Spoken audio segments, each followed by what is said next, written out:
So many of my patients tell me that they wish their partners knew what I just told them in their visit with me. And a patient of mine really gave me an idea for this week's video, which is 3 things that your partner should know about your body as you go through the menopause transition. So if you're an avid watcher of my channel and you're back for another video, thank you. But I welcome you to either watch this with your partner or send it to him or her. Now, this is not just for male partners, but also for female partners in case you have a female partner who hasn't yet gone through the menopause transition. There's so much to learn, and I think this is a great one for you to share. If you're new to my channel, hi, I'm Dr. Heather Hirsch. I'm the Clinical Program Director of the Menopause and Midlife Clinic at the Brigham and Women's Hospital, and I'm faculty at Harvard Medical School. And all that means is that I know a darn lot about menopause and what happens to the female body as she goes through the perimenopause to menopause transition. Now, in my practice, I love when partners come in together. Number one, it allows the other partner who may not be going through menopause to really understand what is happening to his or her partner, and it really helps to validate how the menopausal woman is feeling, especially when she's trying to convey to her partner why things might seem so different. So if you've never met me before, if your partner is showing you this video, I'm really excited for you to get to know me. And today we're going to cover 3 big things about the menopause transition that you should know. And we're going to cover physiology, what that means for her sex life, and how that can change her mood and mental status. So without further ado, let's go. All right, now while this video isn't directed just towards men, you can be a female partner as well. If you are a male partner watching this video, then we have to start with the physiology. So there's something called sex hormones, and sex hormones typically means testosterone and estrogen. And for women, that also includes progesterone. Now, women make testosterone just like men do, just men make 10 times more than women. So even though women have 10 times less, that amount is still really important for their bodies. Now, men also make estrogen. In fact, some of the testosterone converts into estrogen. Women make a lot of estrogen in their lifetime, so that physiology is a little bit flipped, right? Men make 10 times more testosterone and a little bit of estrogen. Women, when they're premenopausal, make a ton of estrogen and progesterone and just a little bit of testosterone, but those are really important. Now, as she goes through menopause, her ovaries, which store all of those hormones, kind of go to sleep. Now, if you're a man, a similar scenario would be if the testicles got cut off. Now, that sounds drastic. Who would do that? But that's really what happens is the ovaries pretty much atrophy. They don't make any hormones anymore. And if you have surgical menopause, that's really just like having your testicles removed. So that might sound really drastic, but it's actually really similar. So when women lose their sex hormones, their entire body changes. And men similarly don't have this type of phenomenon in their lifetime. Isn't that crazy? Now, it is true that maybe testosterone levels go down a little bit over time. And, some men definitely do take testosterone replacements, but it's not the same thing that all men in midlife will have their hormones go to 0. For women, all their hormones pretty much go to 0 after they go through the menopause transition. Now, just imagine, again, if you're a male losing your testicles, it's a pretty big deal for women, but as a society and as a medical community, we haven't really done enough to better understand how this actually affects chronic diseases, how this affects productivity, how this affects sexual function in relationships and marriages, but obviously it does. So the physiologic changes between men and women are huge. If you're a female partner to a woman who's going through the perimenopause menopause transition and you're not there yet, then great. This will hopefully give you a lot more information for what's coming up for you, and you're also welcome to watch all the videos on my channel. So now that we talked about the physiology, I really want to talk about the sexual health and sexual changes that are happening to your female partner going through menopause. Because what I really want you to know, and what women feel so validated and heard when they're in my office, is that this is not about them and this is not about you. So much of this is physiologic, i.e. out of her control.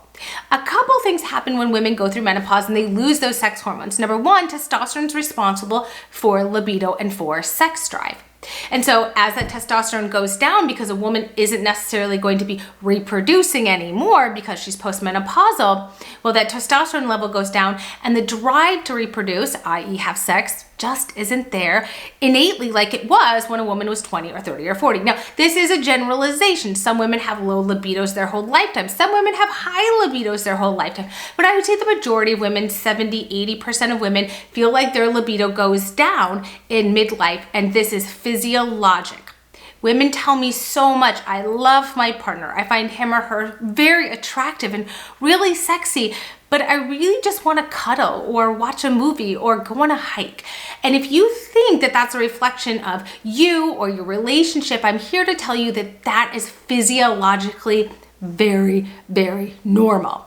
The other thing that happens is that the vaginal tissue completely changes with the loss of hormones. That means that sex often becomes very painful. If you or your partner have noticed some dryness can lead to pain. More pain with intercourse leads to more pain with intercourse, leads to being scared about intercourse. You probably don't want to put your partner in pain if you're a partner that's watching this video upon her request.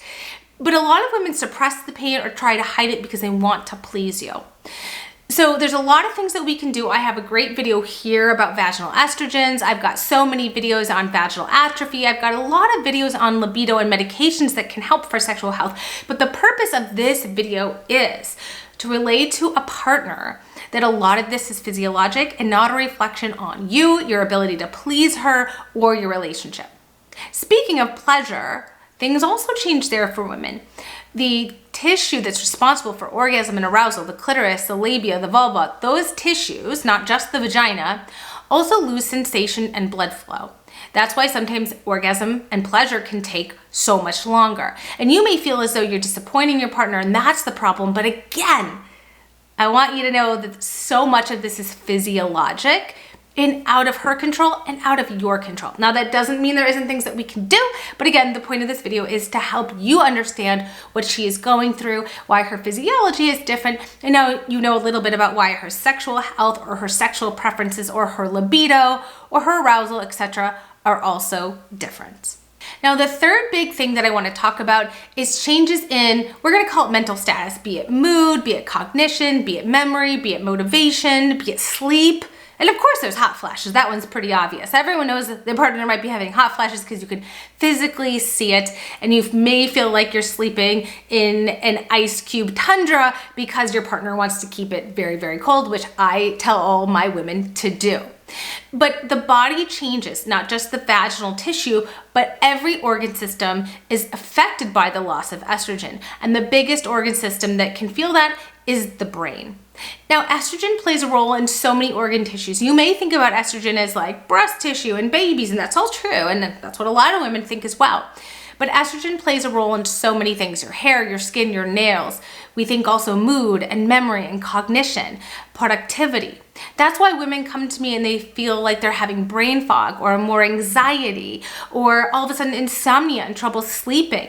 They may feel more irritable, like they're snapping at family members, coworkers, children. And it's so painful.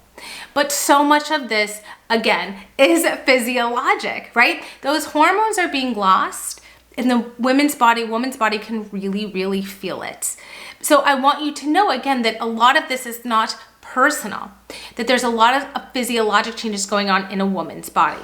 At the same time, and similar to what's probably happening to you if you're a female that's younger or a male, the midlife time is full of a lot of changes in the environment. Your partner may be dealing with her parents or your parents, children, houses, work, pets, so many things at once. And all of that really comes to a head because the anatomy, the physiology is changing, the hormones are changing, and all of life's stressors. And as you probably know, women tend to be people pleasers and problem fixers. So what can you do to help? Well, watching this video, big gold star, right? That's so important that she feels validated, heard, and understood in the menopause transition. So I thank you for taking 15 minutes to watch this video. You can help her find a menopause clinician or doctor. Of course, I'm in Boston. You can watch my videos. You're welcome to. I have lots of different playlists on hormone therapy, menopause, and perimenopause. You can go to menopause.org. You can type in your zip code and look for a menopause provider if you think that she really needs help. You can help her with organizing. You can help her with just being there and supporting her while she's on her mission to improve her health in her menopausal journey, which I know she is because she's watching my channel and having you watch this video.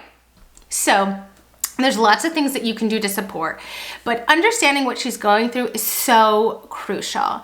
It really will make her feel so much better that you know that this is not necessarily personal, that this is so much physiologic, and it's a time when a lot of women reflect upon their personal health. So give her the time and the space and the energy and the love and the support to do so.